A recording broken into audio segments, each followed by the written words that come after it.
Hello everyone and welcome. In today's video I'm going to talk about Rebirth, the 7th plot from Christopher Booker's The 7 Basic Plots, Why We Tell Stories.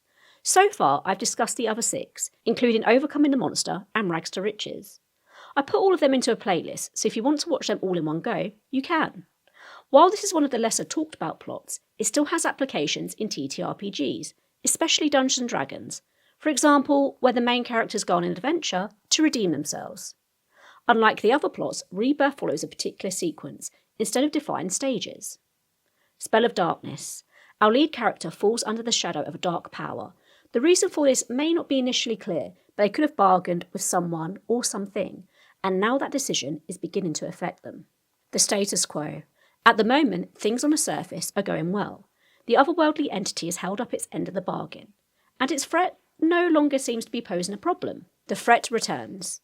Over time, our lead character begins to see the error of their ways and regrets getting into this mess. The threat of this malevolent force returns and begins to wield power over them. No end in sight.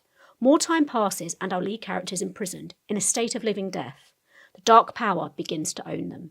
Redemption. If the imprisoned person is female, a hero frees them. If the imprisoned person is male, a young woman or child frees them instead. It can be helpful to think of this plot as a kind of chrysalis state, like a caterpillar emerged as a butterfly that so happens to be stronger and wiser. The purpose of the suspended state of animation is to test our protagonist's character, so they can fully appreciate the final reward.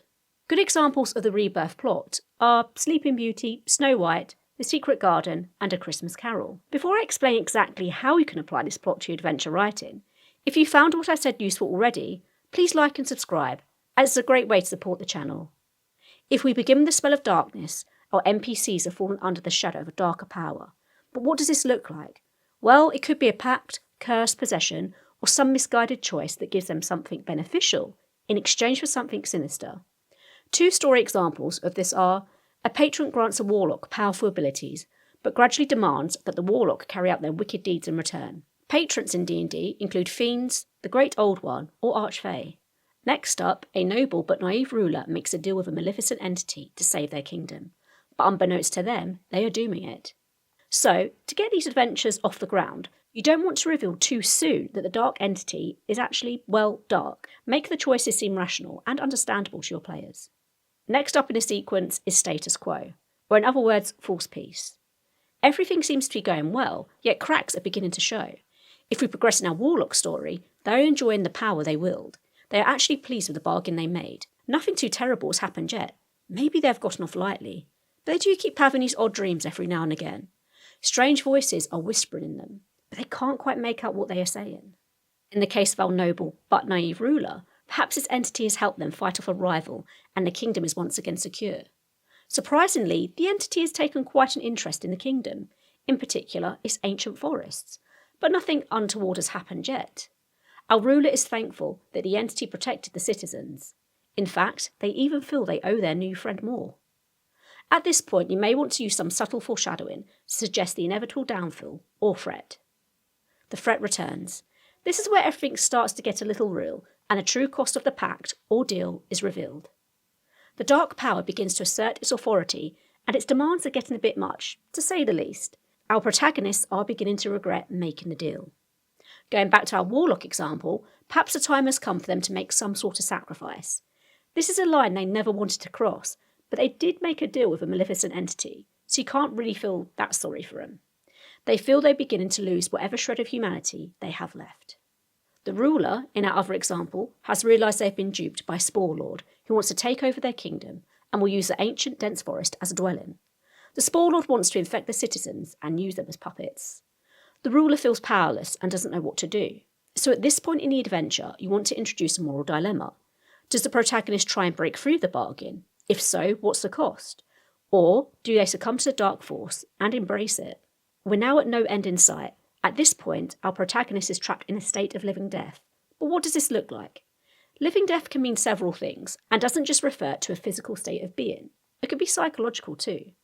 In the warlock story, no end in sight can manifest as the warlock losing their humanity. They're sinking deeper towards evil as their patron gets them to commit increasingly heinous acts. They are no longer thinking for themselves and are just following orders without question. They're obsessed with the power they are wielding, almost to the point of addiction. Alternatively, our ruler refuses to obey the Spore Lord and is imprisoned deep within the ancient forest, where nobody can find them. The canopy of the trees is so thick that the darkness consumes it. A network of glowing mycelium surrounds them. They question if this fate is worse than losing the war. These are examples of absolute despair where there seems to be no way out. However, now is an opportunity to delicately hint at a possible path to salvation, as you want to set up redemption. We're at the last stage now, redemption. This is where NPCs, or maybe our heroes, free the protagonist from their fate. Now, when writing a redemption scene, it should be challenging, costly, and meaningful. Maybe our warlock is saved by a cleric who sacrifices themselves to save the warlock's soul and free them from the patron.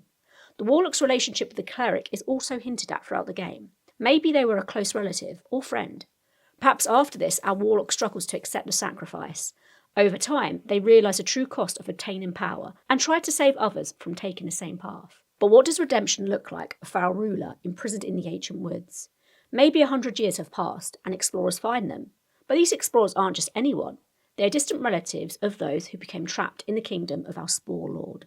They've worked with an alchemist who has developed a potion that can awaken our ruler from their chrysalis state. The ruler is the only person alive who knows the layout of the tower, which the Spore Lord is holed up in. The explorers need this information to break in and free everyone from this evil. The ruler vows never to be duped again and wants to help rebuild the kingdom to its former glory.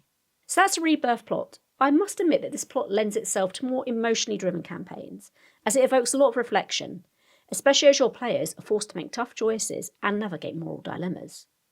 This is the last video in my 7th plot series, so if you want to watch them all in full, just head over to my 7 plot playlist. Also, if you've enjoyed what I've talked about, please do like and subscribe to the channel. Anyway, that's all for today, folks, and I'll see you in the next one.